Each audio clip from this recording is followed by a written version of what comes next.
สวัสดีครับทุกคนยินดีต้อนรับเข้าสู่ช่อง Red Origami Tutorial นะครับวันนี้ผมจะมาสอนEP 1 EP แรกเลยนะครับที่ผมจะทำก็คืออันนี้คือเรื่องของมีคนมาถามว่าพี่ใช้เทคนิคอะไรในการออกแบบหรือดีไซน์โอริกามินะครับก็ผมก็ใช้2วิธีหลักๆเลยบางคนก็ใช้หลากหลายวิธีผมก็ไม่ได้ใช้แบบคณิตศาสตร์ล้วนๆนะผมก็มี1 กับ 2ก็คือ1เนี่ยตรงนี้1นะผมใช้ประสบการณ์ในการออกแบบเรื่อยๆก็คือว่าตรงนี้อยากจะได้ตัวเนี้ยเอาหูมาจากไหนหูโอเคนี้ไม่ได้ก็เปลี่ยนแบบเปลี่ยนเบสไปเรื่อยๆกับ2ก็คือตรงนี้นะครับก็คือใช้คิดก่อนว่าเราจะทำอะไรว่าผมอยากทำพวกแมงมุมเนี้ยผมก็จะคิดว่าขามันต้องมีขา8 ขาใช่ปะล่ะแมงมุมมี8 ขามีแอบโดเมนท้องมันแล้วก็มีอะไรเยอะแยะนะเราก็ต้องคิดว่าเราจะเอาตรงไหนผมแนะนำนะว่าถ้าจะมาตรงข้อ2เนี่ยผมยังไม่แนะนำเพราะว่ามันไม่ค่อยเวิร์กสำหรับมือใหม่นะแต่พูดเดียวว่ามือใหม่ไม่ได้หมายถึงมือใหม่แบบพับอะไรใหม่ๆนะพับพวกขึ้นระดับคอมเพล็กซ์โฟลเดอร์แล้วอ่ะผมแนะนำว่าให้ไปเริ่มเริ่มจากง่ายไปก่อนแล้วค่อยไปยากนะเพราะว่าไอเนี่ยมันทำแล้วมันจะหงุดหงิดเอาเสียก่อนนะแต่ถ้าแล้วแต่คุณผู้ชมนะครับก็วิธีของผมข้อที่1ก็คือข้างนี้กับข้างนี้นะครับวางยาตัวนี้ปุ๊บผมใช้หลักการไม่ได้วางแผนไว้ก่อนคือคิดแค่ว่าอยากได้กระรอก1 ตัวผมจะต้องใช้กระดาษ1 แผ่นทำกระรอก1 ตัวโดยที่ไม่ใช่กาวไม่ใช่กรรไกรไม่ตัดอะไรทั้งสิ้นเลยผมก็ต้องคือมันมีหลากหลายเบสนะครับมันจะมีแบบพื้นฐานยันแบบอย่างอื่นนะผมจะเลือกกระดาษที่มันไม่ได้ใช้แบบอย่างนั้นนะผมเลือกสีฟ้าแล้วกันนะผมถ้าคือผมอยากกระทำกระรอกนะผมก็ต้องคิดว่ากระรอกมันมีอะไรบ้างมันมีลายใช่ไหมมันมีลายตรงหลัง1มันมีลายตรงหลังติ้งมีลายตรงหลัง2มีหูมีมีจมูกนะครับมีเนี่ย2 อันนี้ละมีหางที่ยาวหน่อยแล้วก็แบบเคอร์กับอะไรเงี้ยนะแล้วก็มีแขนขา4 ขา2 แขน2 ขาแค่นั้นแหละผมก็แค่เอาหลังมาเป็นแทนเอาหลังแทนหูแล้วก็ไอตัวที่2 สีมันเจอกันนะก็เป็นลายหลังนะ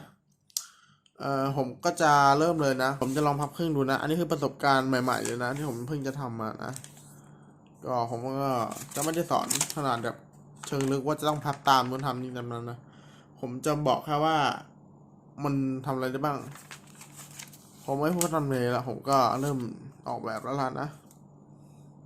อยากได้อันนี้อยากได้หางยาวก็ทำไม่เต็มเลยแต่ว่านี้จะไม่เห็น2 สีผมก็เลยถ้าทำหางสั้นก็ทำนี้อย่างนี้มองหางกลางๆไม่ต้องตอนออกแบบนะครับว่างๆมีกระดาษสักแผ่น3 แผ่นเงี้ยก็น่าออกแบบไปบนรถไฟบนที่เงียบที่แบบคือไม่รู้จะทำอะไรนะผมแนะนำว่าอันนี้มันหางแน่นอนละอันนี้หางนะตรงนี้ก็คือนี่ผมจะเริ่มออกแบบแล้วว่าอย่างนี้นะนี่คือหางเดี๋ยวจะเคยไปมาได้ อันนี้ก็จะเป็นเราจะครีมแล้วเราจะพลีทตรงนี้นี่คือซิกแซกผมก็จะทำขาหลังแล้วขาหน้าคืออันนี้2 อันนี้คือขาหน้าอันนี้จะเป็นหูอันล่างนี้จะเป็นหน้าจมูกนะผมว่าแล้วนะผมก็ทำเลยประมาณนี้แล้วกันเทคนิคก็ไม่มีอะไรมากก็นั่งคิดไปเรื่อยๆครับ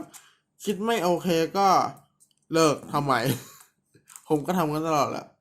คือขึ้นรถไฟรถเมล์รถอะไรเงี้ยไม่รู้ทำอะไรก็เอากระดาษของเตงมานั่งทำปุ๊บเสร็จแล้วได้ตัวอะไรก็ไม่รู้แต่ว่าเราก็ได้ไอเดียใหม่คือเหมือน brainstorm ครับคิดอะไรได้ก็ทำสิ่งนั้นขึ้นมาก่อนโอเคมันก็ไม่มีอะไรนะแต่ถ้าเป็นแบบ advanced ไปเรื่อยๆคือร่างแบบไปแล้วว่าจะเอางี้เอามือตรงเนี้ยเอานิ้วตรงเนี้ยเอาขาตรงเนี้ยมีอะไรบ้างถึงว่าตัวเนี้ยเราจะทำอัศวินซามูไรเราก็นึกไม่ออกทำไงก็ต้องคิดก่อนคิดให้เยอะเลยแล้วต้องมีฝึกทักษะ create pattern เอาไว้ทีหลังผมค่อยสอน ทำพริมพลีทก่อนถ้าพลิกกลับไปด้านหลังไม่น่าโอเคเอาพลิกนี่อันนี้หายาวหน่อยชึบขึ้นมานิดนึงทำขาหลังนี่ให้เยอะไปนิดอันนี้กระลอกมันจะแนวตั้งแนวนั่งแล้วจะคันนี้พอผมแค่มาใบ้นะผมไม่ได้บอกว่าผมจะสอนทุกอย่างนะในคลิปนี้นะครับ EP 1ก็จะเป็นอารมณ์ประมาณนี้แหละเดี๋ยวเราพูหลังหน่อยพอเดาได้ยังว่ามันจะเป็นยังไงสามารถคิดเป็นตัวอะไรก็ได้ครับแต่ผมว่ากระลอกแบบคิดอะไรไม่ออกก็ทำเงี้ยนะก็ควรจะต้องลองเล่นกับกระดาษแผ่นหนึ่งของคุณดู ถ้ามันยับถ้ามันแบบใช้หลายรอยพับมากแล้วอะแบบสมมุติว่าพับไปแล้ว5 ตัวเงี้ยแล้วนึกอะไรไม่ออกก็ให้โยนทิ้งเลยนะครับ เพราะว่ามันทำอะไรต่อไม่ได้จริงๆคือมันจะเป็นรอยพับยับมากๆแล้วมันก็จะพาเรางงว่าสมมติเรานึกออกแล้วไงเฮ้ยเราทำแบบนี้ได้ตายแล้วทำไมมันยับอย่างนี้ล่ะแย่แล้วสิจะรู้ได้ยังไงว่าไหนเป็นไหนนั่นสิก็เลยต้องเริ่มทำใหม่แล้วเราก็จะลืมแบบหนึ่งปั๊บเราก็ไปจำแบบคือเราลืมแบบไดรแกรมเนี้ยเราไม่ได้ทำนานทำไงวะก็เลยลองกลางออกแหวกไปแหวกมาเฮ้ยมันได้อีกแบบว่ะแล้วก็ได้จริงด้วยนั่นแหละผมก็ใช้วิธีนั้นแหละครับคือสนุกอะทำไปเรื่อยสนุกเดียวครับนะจริงๆก็ไม่มีปัญหาอะไรนั่งคิดไปเลยเนี่ยผมได้เหมือนใกล้จะได้กระรอกตัวหนึ่งละนะแต่ถ้าเราออกแบบพวกแมลงอะเราต้องคิดแบบไว้ดีกันนะเพราะมันก็ถ้าเราใช้กระดาษที่ดีเกินไปมันจะทำให้กระดาษเราเสียถ้าเราไม่โปรเกินนะครับถ้าเราแบบโปรเฟชชั่นอลมากมันจะทำให้เราทำได้ทันทีแต่ผมว่าไม่มีใครทำได้หรอกนอกจากว่าเขาจะคิดจากกระดาษแบบคามิอย่างนี้ก่อนแล้วเขาค่อยไปใช้กระดาษอะไรอย่างอื่นเนี่ยครับถามว่าอะไรคือกระดาษคามิก็กระดาษไดโซะแหละเขาเรียกคามิกันนะครับแต่ถ้าอยากดูคลิปเพิ่มเติมผมจะใส่ไอไว้ตรงนี้นะน่าจะตรงนี้แหละนะโอเคก็กระลอกผมก็ใกล้เคียงอยู่นะเดี๋ยวผมจะทำหน้านิดนึงเดี๋ยวผมก็ใบ้ขั้นตอนได้แค่นี้นะครับเพราะว่าที่เหลือคนก็สามารถเป็นเล่นเอาเองได้ขออีกหน่อยมาค่อยเหมือนจริงเท่าไหร่นะคลิปนี้คงสั้นๆนะครับเพราะว่าผมก็ต้องรีบทำแล้วก็รีบอัพมันจะได้มีอะไรก้าวหน้าเนาะคนจะได้นั่งดูกันเยอะๆหน่อยก็เล่าของว่าเป็นอันสำเร็จสมบูรณ์แล้วครับนี่คือออกแบบสดๆเลยนะไม่มีมั่วส่วนนะครับ